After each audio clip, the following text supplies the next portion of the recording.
asalaamaaleykum mbokk yi ñu rafetlu ànd wi tey nag ma fas yéene waxtaan ak yéen lu jëm ci autoroute à péage ci pàcc yu bëri nag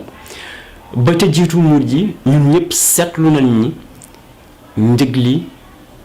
dafa kawe njëg li dafa xaw a jéggi dayoo te itam njëg li dañ ko teg ci loo nga xamante ne yennuwul maanaa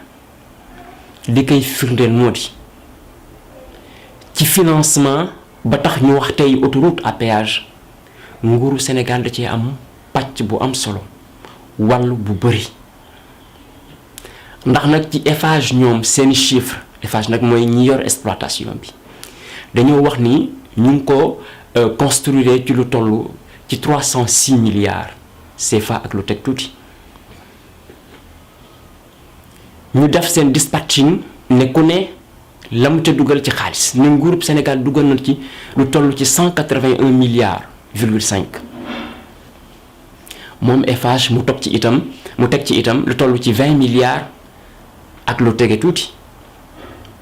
nguurub Sénégal nag am na ay partenaires yi nga xamante ne daf ko ñëw jàppale ngir dooleel ay action am partenaires yooyu bokk na ci Banque africaine de développement bokk na ci Agence française de développement itam ak Banque mondiale ñett ñooñu li ñuy indi ci xaalis jëbbal ko nguuru Sénégal ci ay action am mu ngi toll ci 125 milliards Eiffage itam naka noonu dem seeti ay partenaires am ñu ngi toll ci ñeent ñoom itam ngir dooleel action Eiffage ci autoroute à péage bi jox nañ ko lu toll ci 40 milliards ak lu teg ma bamtuwaat nguuru Sénégal 181 milliards ak lu teg ay partenaires am tegal ko ci 125 milliards Eiffage 20 milliards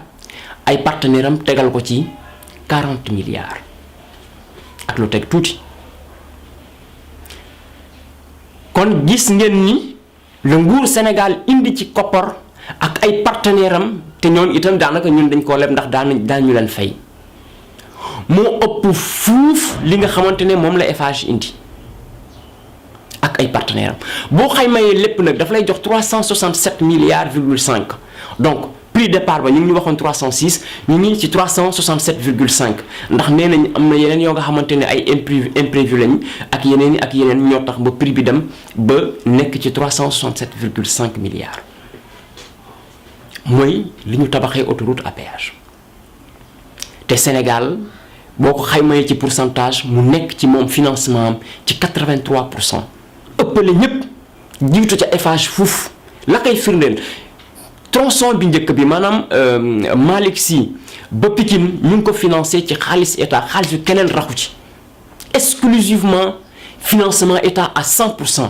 Malick Sy ba Pikine boo jëlee deuxième tronçon bi jàppee ko Pikine ba Diamniadio ci la xaalis nguur nekk xaalis Eiffage ak seeni partenaires te may fàttaliwaat leneen laa tax may wéy ci waxtaan wi Dakar ba Diamniadio mu ngi toll ci 36 kilomètres njëg li nekk 1400 francs CFA nga jël Rabat Casablanca ñoom itam am nañu autoroute à péage ca Maroc ñu ngi ci 87 kilomètres njëg li di 1400 te boo seetloo dafay relier ñaari région ñun autoroute bi daanaka génnul Dakar wala mu ngi toll ci génn Dakar ci jamono ji ak njëg ji nga xamante ne moom lañ ñuy appliquer ñu jàpp ni loolu yenuwul maanaam ñu jàpp li yëfu njublan anga ca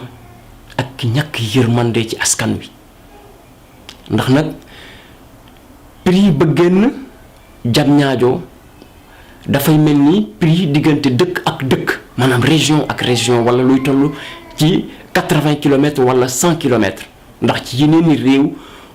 xayma pour génn Dakar mooy prix ba nga xamante ne da koy parcourir ci 100 kilomètres wala lu ko ëpp ndax gros porteurs yi ñu ngi fay 2700 pour génn Dakar maanaam bu Diamniadio auto transport en commun yi ñu ngi fay 2000 francs ba génn Diamniadio oto yi nga xamante ne nag ay oto yu ndaw lañ di ay auto particulier ñu ngi fay 1400. boo jëlee moto nag ak ñoom seen ñu ngi fay 800 ba génn Diamniadio te nag dafa di rek benn étape boo nga xamante ne gàtt na trop waaye gannaaw loola itam am na ñoo nga xamante ne gën ñoo jam ñaajo rek pour dem dañuy dem di dikk ki ñëw diggante banlieue bi ak biir Ndakaaru te looloo sababoon ñu def autoroute à péage bi maanaam fexe ba yombalal ñu dem bi ak dikk bi ci li nga xamante ne dafa war a nekk prix yu jaadu te lu jéggi dayoo prix yi sax mënoon nañ ko xaw a nangu su fekkente ne Eiffage dafa wax ni ñoom ñoo ko financé à 100%. xaalis nguur demu ca ñun ñoo ñëw def suñuy étude def suñuy prospection def suñu lépp indi suñu matériel indi suñuy jumtukaay tabax autoroute à péage bi kon mun nañ leen defal njëg bi ndax luñ ca def ñun dafa bëri te dañ koo war a récupérer waaye ci biir 30 ans ñun ñu ëpp ci xaalis ñu teg ci njëg yoo nga xamante ne ñoom bu fekkente ne pour delloo ñoom lañ ca dépensé exploitation bu 15 ans mënoon na mot sëkk ndax nag autoroute bi lañ cay jël ca xaalis ci weer buñ ko xaymaa yi dama ni 15 ans Eiffage ak i partenaire am jël xaalis ñu bàyyi ñu suñu autoroute ñu continuer exploitation bi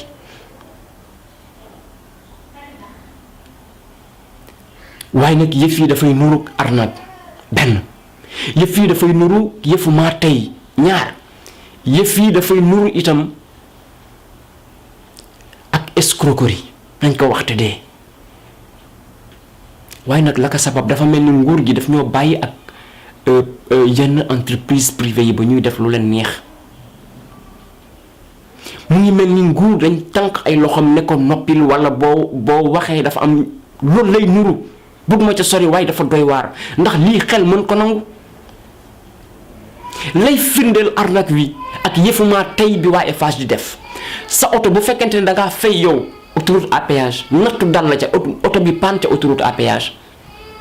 buñ lay dépanner ci nañ ko tuddee te dépannage ndax dañ lay dégager dañuy jël oto bi ñëw def ko seeni parking ñu ngi koy def ci ñetti junni 15000 francs ak foo munti nekk ci autoroute à péage nattu dal la ba sa oto fay mënatoo dem dañuy ñëw génnee oto bi fay loolu la ñetti junni mbokk yi ndax loolu yenn na maanaam damaa paan nga ñëw dégager sama oto yóbbul ma ko ci seen parking ma fay la ñetti junni ma xëy defaraat oto bi mu dikkee ma xëy na yeneen ñaari junni wala yeneen ñetti junni mu nekk juróom benn junni wala juróom ñaari junni mbokk yi loolu yenn wut maanaam nañu waxante dëkk ndax booy def ay prix ci ab réew dafay méngoo ak niveau de vie suñu niveau de vie nag tollul ci njëg yoo nga xamante ne Eiffage dañ ñu koy teg rawatina boo xoolee prix AIBD te ñu wax ni dañ AIBD maanaam Dakar ba aéroport te ñu wax ni dañ koo wàññi ñaari téeméer ba tey ñaari téeméer bi du ci dara ndax mën naa gën a wàcc lan moo tee mu nekk ñaari téeméer kese wax ma la ñeenti téeméer di ko def ñeenti téeméer sëgam loolu la prix bi jam lan moo tee duñ ko def ñaari téeméer ci exploitation bu fanweeri at 30 ans sañ na ñoo wax ni ñoom il faut que 30 ans pour ñu jël seeni xaalis ak seeni bénéfice kon nag ma jàpp ni nguur boo koy jiital da ngay jiital itam la askan wi di dund xam ko natt ko te yërëm ko waaye bu fekkente ne da ngay jiite nguur te yërmande ba ca war nekkul ci yow saafara seeni jafe-jafe daanaka mënta ne ñu jàpp ni nguur gi loolu dafa doon loo nga xamante nit mënu koo négocier loo nga xamante ne dañ koy négocier dañ koy imposer suñu alal moo ci dem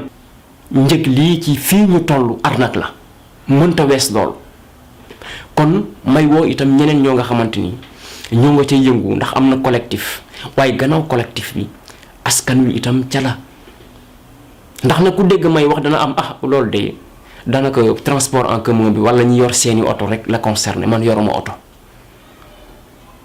waaye dafay am conséquence ci man ci keneen ak ci keneen ak ci ñëpp am na ñoo nga xamante ne ñoo ngi yor seeni entreprise seeni liggéeykat dañuy ñëw en retard parce que chauffeur wala oto bu ñu dugg sañu te jël autoroute à péage bi njëg li dafay jéggi dayoo ci moom dafay jaar yoonu suuf mu tardé gannaaw loola itam yow mi dafay am conséquence ci sa njëg ndax bari na fii looy jël taxi bëgg a dem feneen taximan bi ne la da nga koy tegal téeméer wala ñaari téeméer wala ñetti téeméer parce que dafay jël autoroute à péage may laaj président de la république wala yenn ministres yi fan la ñu dem ci Europe ba ñu jël ñoom taxi wala transport en commun wala beneen i oto nit ki ne leen man damay jël autoroute à péage tegal ma 100 francs amul wala 200 francs amul parce que prix bañ fa tef dafay yenn maanaa ba nga xamante ni dafay doon prix bu majoré ñoom du leen yàqal ci lu bëri kon ma yee askan wi may ñaax itam nguur gi waaye nag askan wi ca la ndax collectif bi gis naa ñuy conférence de presse ak yooyu duñ ci génnee déedéet am na loo nga xamante ne pour ñu yegg ca walla pour ñu am ci la ñu neex dañuy jël ay stratégie yu taxaw xamal kañu teg escroquerie ba ne ko du wéy ñun ñaanuñu leen dañ leen di wax ni suñu alal da ci dem te dem ci pàcc bu am solo te loolu dafay tax ñu imposer leen ni ngeen wàññi njëg yi kenn waratu ñu noot ñu koy nangu lii laa bëggoon séddoo ak yéen ci waxtaan di leen di gërëm di leen di sant bu baax a baax jaa ngeen jëf